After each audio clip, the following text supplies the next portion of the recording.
अस्सलाम वालेकुम ख़वातीन हज़रात, मैं हूं आपका मेज़बान सुमैर। तो आज के नए प्रोग्राम में हम आपको खुशामदीद कहते हैं। दोस्तों, आज भी हमारे पास बहुत ज़बरदस्त किस्म की अपडेट्स हैं, बहुत ज़बरदस्त किस्म की ख़बरें हैं। लेकिन सबसे पहले हम बात करेंगे फजीला काजी के बारे में।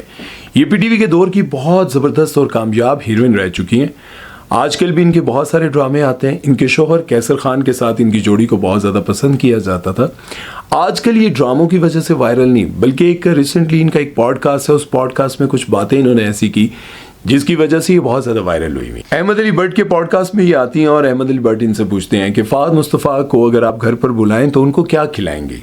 तो वो कहने लगी आगे से, कौन फ़ाद मुस्तफ़ा है? कौन फ़ाद मुस्तफ़ा? एक साथ काम करते, यानी कि वो इतने बड़े स्टार हैं पाकिस्तान के।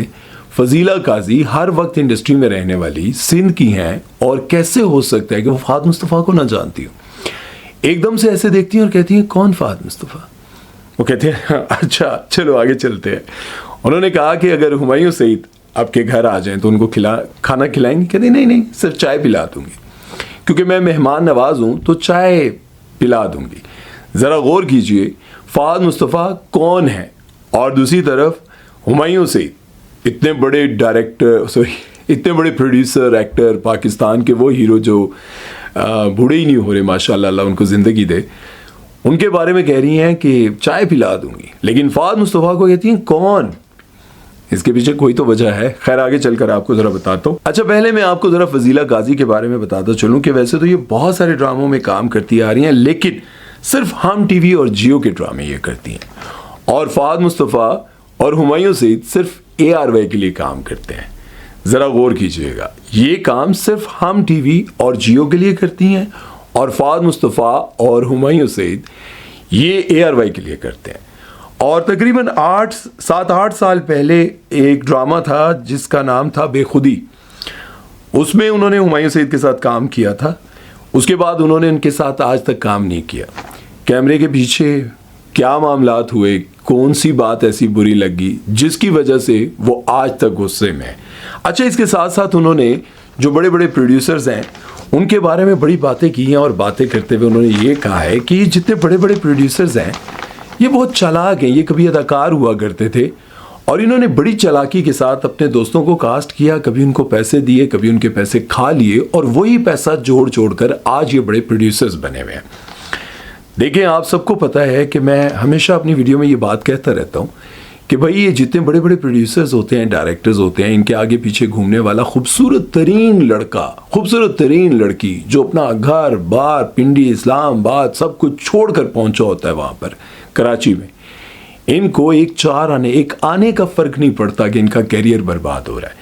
ये उनसे अपने काम करवाते रहते हैं, उनसे अपने मतलब पूरे करवाते रहते हैं, उनको लालच देते रहते हैं। ये बस आ रहा है ना सीरियल, तुम्हें कास्ट करूंगा। जब सीरियल आता है कहता प्रोड्यूसर नहीं मान रहा, टीम नहीं मान रही, फलां नहीं मान रहा, उसका कैरियर तबाह होता जा रहा है, उसकी शादी नहीं हुई, उसके बच्चे नहीं हुए, और अगर किसी की शादी हुई है तो बच्चे भूखे हैं। कोई प्रोड्यूसर डायरेक्टर आपका दोस्त होते हुए आपको कास्ट नहीं करेगा, लेकिन अगर आपका नाम बन जाएगा तो आपको कास्ट तो करेंगे, लेकिन आपके पैसे भी खा जाएंगे। अब जितने भी बड़े स्टार्स हैं उन्होंने क्या किया हुआ है, उन्होंने ये किया हुआ है कि भाई काम से पहले 50%, ठीक है, काम करते करते दरमियान में पहुंचते हैं तो कहते हैं 25% दे दें। जब 25% रह जाते हैं तो आखिरी सीन्स ये नहीं करवाते, उस वक्त तक नहीं करवाते जब तक इनका चेक नहीं आ जाता। अब पेमेंट भी इनकी 1 करोड़ होती है, 80 लाख होती है, तो जाहिर है कौन अपना 25-30 लाख रुपया बिला वजह छोड़ेगा। तो फजीला काजी उनके साथ भी मुझे लगता है कहीं ऐसा कुछ हुआ है जिसकी वजह से वो आज तक गुस्से में। खैर, यहाँ पर मुझे एक और बात भी पेमेंट के हवाले से याद आ रही है। आप सबको याद होगा कि सलमा जफर ने और शीरी शाह और उनके साथ और भी बहुत सारे अदाकार थे जिन्होंने जवेरिया सऊद के बारे में कहा था कि इन्होंने हमारी पेमेंट खा ली और ये हमारी पेमेंट नहीं दे रहे, और हमारी पेमेंट को सिर्फ ये लारे लगा कर बहन दे देंगे, बहन तुम तो बहन हो, तुम तो हमारे अपने हो, तुम तो ये हो, तुम तो वो, इस तरह करते करते इन्होंने हमारे करोड़ों रुपए जब्त कर लिए। और ये बहुत वायरल हुआ था, ये बहुत बड़ी कंट्रोवर्सी बनी थी कि इन्होंने जो घर दिखाया था अपना होम टूर करवाया था कि हमने ये देखें कितना ज़बरदस्त घर बनाया है, इसका सामान हम दुबई से लेकर आए हैं, फ़लाँ जगह से लेकर आए हैं। तो उस वक्त सलमा ज़फ़र और बहुत सारे अदाकार जो हैं वो सामने आए थे और उन्होंने कहा था कि जवेरिया सऊद ने हमारा पैसा खाया, हमें दिया नहीं, हमसे काम करवाते रहे। उनके बहुत बड़े बड़े सोप चले थे जिसके पता नहीं कितने एपिसोड थे और उसमें ये सब काम करते रहे, लेकिन इनको पेमेंट नहीं मिली। बहुत सारे लोगों की पेमेंटें ऐसे रह जाती हैं। ये इस खेल का हिस्सा बन गया है और मुझे लगता है कि ये नहीं होना चाहिए। लेकिन एक और बात मैं आपको बताऊं कि जो फजीला काजी ने एकदम से कहा ना कि कौन फ़ाहद मुस्तफ़ा, तो मुझे एक बात समझ में आई कि ये जुमला तो रजब भट्ट ने बोला था इनके लिए, फ़ाहद मुस्तफ़ा के लिए। फ़ाहद मुस्तफ़ा के हवाले से आप सबको पता है उन्होंने फैमिली व्लॉगिंग के ख़िलाफ़ कहा था कि ये क्या अपनी माएँ बहनें बेटियाँ दिखाकर लोग फेमस हो रहे हैं और ये सब कुछ। उस पर लोगों ने कहा था कि भाई आप क्या करें, लोगों की माँ बहन बेटियों को अपने मोटरसाइकिल पे घुमा रहे हैं, फिरा रहे हैं। तो ये भी बड़ी तनकीद हुई थी। खैर कुछ लोगों ने रजब भट्ट का साथ दिया था, कुछ लोगों ने फ़ाहद मुस्तफ़ा का साथ दिया था और ये लड़ाई काफ़ी हाइप पर गई थी, बड़ा रोला बना था इस पर। और एक बार मैंने जब उमर आदिल का इंटरव्यू किया था तो उमर आदिल से मैंने कहा था कि रजब भट्ट ये कहते कौन रजब भट्ट, मैं नहीं जानता रजब भट्ट को। तो मैंने कहा आपने जुमला जो है वो रजब भट्ट का कॉपी किया है। कहते मैं तो बाखुदा मैं तो रजब भट्ट को जानता भी नहीं। मैंने कहा अच्छा, ये बड़ी हैरत की गल है कि जो बंदा सुबह शाम सोशल मीडिया पर एक्टिव हो वो रजब भट्ट को नहीं जानता होगा। बात ये है कि ये लोग इस तरह करते हैं। इसी तरह से शायद मुझे लगता है कि फजीला काजी जो हैं उनके दिमाग में भी ये बात थी कहीं ना कहीं कि रजब भट्ट वाला जुमला बोलूँगी तो वायरल होंगी, और वही बात हुई कि वो जुमला वायरल हो गया। कौन फ़ाहद मुस्तफ़ा, कौन है ये, कौन है फ़ाहद मुस्तफ़ा, बताओ भाई कौन है फ़ाहद मुस्तफ़ा, नहीं जानते जी तो पाकिस्तान नहीं जानते यार, हो सकता है फिर। खैर इस बारे में आप लोगों की क्या राय है कमेंट सेक्शन में ज़रूर बताइएगा। चलते हैं नेक्स्ट खबर की तरफ, वो बात करते हैं जी जुनैद सफदर की शादी के बारे में। आप सबको पता है कि आजकल बड़ी ट्रांसफॉर्मेशन देखी जा रही हैं, जैसे कि मरियम औरंगज़ेब को देखा गया, उसके साथ साथ जुनैद सफदर उनकी तो खैर पर्सनालिटी अच्छी है, मरियम नवाज़ उनकी भी पर्सनालिटी अच्छी है, लेकिन उनकी ड्रेसिंग को बहुत ज़्यादा अप्रिशिएट किया जा रहा है कि बहुत ज़बरदस्त ड्रेसिंग की है, बहुत ज़बरदस्त उनकी तारीफ़ें हो रही हैं। लेकिन यहाँ पर जो असल बात है ना वो मैं आपको बताने जा रहा हूँ। जुनैद सफदर की शादी, जैसे कि आपको पता है पहली शादी हुई तो वो चंद माह ही चल सकी, बल्कि शायद मेरा ख्याल है कि असल में तो वो चंद दिन भी नहीं चली थी। उसके बाद अब जो शादी हुई उस शादी के भी बहुत चर्चे थे, इस शादी के भी बहुत चर्चे। इनकी जो वाइफ हैं शानज़े रोहेल, वो भी एक करोड़पति फैमिली से ताल्लुक़ रखती हैं। उनका एक बचपन का वीडियो बहुत ज़्यादा वायरल हो रहा है। उस वीडियो को देखकर लोग हैरान हो रहे हैं और कह रहे हैं कि मरियम औरंगज़ेब और इन सब की ट्रांसफॉर्मेशन तो कुछ भी नहीं, असल ट्रांसफॉर्मेशन जो है वो जुनैद सफदर की वाइफ की है। मतलब उन्होंने अपनी ज़िंदगी को, अपने आप को इस कदर बदला है कि भाई लोग हैरान रह गए। उनका एक वीडियो है जो कि बहुत पुराना है, मतलब उस वक्त होंगी वो तकरीबन 7-8 साल की होंगी या 10 साल की होंगी। उस टाइम पे उनके घर का एक इंटरव्यू किया गया, क्योंकि उनकी फैमिली जो है वो सियासत में भी है, बिज़नेस में भी है, करोड़पति तो नहीं कहेंगे, अरबपति लोग हैं। तो वो उस वक्त का एक वीडियो जो है ना वो सामने आया, तो लोगों ने खैर कमेंट तो बड़े अजीब अजीब से किए कि ये भी सर्जरीज़ हैं, ये भी फ़लाँ फ़लाँ फ़लाँ हैं। लेकिन बात यह है कि उन्होंने अपने आप को इतना ग्रूम किया, अपने आप को इतना बेहतर किया उनको देखते हुए लोग, मैं यही कह सकता हूँ कि देखिए आप अपनी गुर्बत, अपनी कमज़ोरियों और अपनी नाकामियों, इन चीज़ों को अपने बीच ना लाएं। ये मत सोचें कि आप गरीब हैं, फ़लाँ हैं। आप अपनी केयर कर सकते हैं, परेशानियों में भी अपनी दिमागी तौर पर अपनी केयर करें, अपनी जिस्मानी केयर करें, अपने फेस की केयर करें, खुश रहना सीखें। खैर उनकी ट्रांसफॉर्मेशन देखकर लोग बड़े हैरान हुए कि भाई पहले तो वो बड़ी अजीब सी थी बचपन में। अब बचपन से अगर आप अंदाज़ा लगाते हैं तो आप फ़ाहद मुस्तफ़ा की पुरानी तस्वीरें देखें, आप हैरान हो जाएंगे। आप बचपन पर ना जाया करेंगे यार, बचपन में देखो कैसी थी, अल्लाह ये तो बड़ी अजीब सी थी। मैं बचपन ही यकीन करो मेरी तस्वीरें तक के मैं खुद कह रहा है मैं वहाँ डिलीट करो, लेकिन मेरी वाइफ कहती ना, अब जब आपको कोई कहेगा ना बड़े अच्छे लग रहे थे आप, ये मैं तो अनु तकावांगी है तस्वीरें, तो भाई वो फिर जाहिर है नहीं उसे मोहब्बत में रखी हुई है यार, ऐसी बात नहीं है। आहो मैंने आवाज़ आनी है कि मैं आऊँ अंदर, तो फिर यार रात ठंड है बाहर किधर गुजारूंगा यार, तुसी लोग समझते ही नहीं हो यार। खैर इस बारे में आप लोगों की क्या राय है? आपने देखा इंसानों की ट्रांसफॉर्मेशन देखी है, और आप लोग बता सकते हैं कि किसकी ज़्यादा अच्छी है, मरियम औरंगज़ेब या फिर शानज़े, इन दोनों में से। अच्छा, नेक्स्ट खबर की तरफ चलते हैं और बात करते हैं जी हिना बयात के बारे में। हिना बयात का एक जो इंटरव्यू है, उस इंटरव्यू का कुछ हिस्सा जो है वो बहुत ज़्यादा वायरल है। वो ये है कि उन्होंने कहा कि जब मेरे हस्बैंड की डेथ हुई तो मैंने इद्दत नहीं गुजारी, मैं इद्दत में नहीं बैठी और अपनी मर्ज़ी से नहीं बैठी। उसकी वजह यह है कि जो इस्लाम है, दीन है हमारा, वो जबर का नाम नहीं है। दीन जो है वो, आप ज़रा गौर से सुन लीजिएगा, उसके बाद आप अपनी राय दीजिएगा। दीन जो है वो आपको आपके मामलात को देखते हुए आपको खुद गाइड करता है कि आप ऐसा करें वैसा करें। बल्कि उन्होंने ये कहा कि जब आप परेशान होते हैं, मुश्किलात में होते हैं, तो अल्लाह आपको खुद गाइड करता है। तो लिहाजा जिस दौर में इद्दत हुआ करती थी, जिस दौर में ये सारे मामलात होते थे, उस दौर में औरतें घर पे बैठा करती थी और मर्द काम किया करते थे। घर की जिम्मेदारियां सिर्फ मर्दों पर होती थी, औरतों पर नहीं होती थी। तो दीन इस्लाम में ये कहीं पर नहीं लिखा या ऐसा कुछ भी नहीं है कि अगर मैंने अपनी घर की कफालत करनी है, अपने बच्चों को पालना है, अपने बच्चों को देखना है, तो उस चक्कर में मैं फिर भी इद्दत में बैठ जाऊं।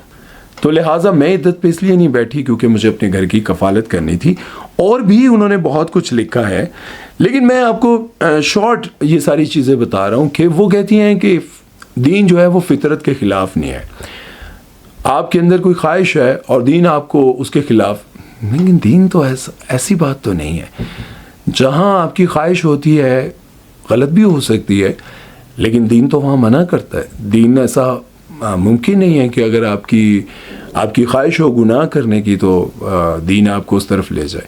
यहाँ मैं इख्तलाफ करता हूँ। और ये जो बात है कि अगर आपने अपने घर की कफालत करनी है, आपने अपने बच्चों को देखना था, आपने अपने बच्चों को पालना था और आपके पास उसके लिए कोई और ऐसा ज़रिया या आमदन नहीं था कि आपके पास पैसे आते, आप उन पैसों से अपना घर चलाते, ये सारा कुछ, तो ये इन चीज़ों को मद्देनज़र रखा जा सकता है। लेकिन ये मेरी समझ से बाहर है कि ख्वाहिशात पर दीन जो है वो आपको रोकता नहीं है। बिल्कुल रोकता है, क्योंकि आपकी सारी ख्वाहिशात ऐसी तो हो नहीं सकती कि आप उनको देख कर कहें कि भाई मैं तो ये करना चाहती हूँ, दीन मुझे रोकेगा तो नहीं ना, मेरी ख्वाहिश है कि मैं ये करूँ। ऐसा नहीं हो सकता।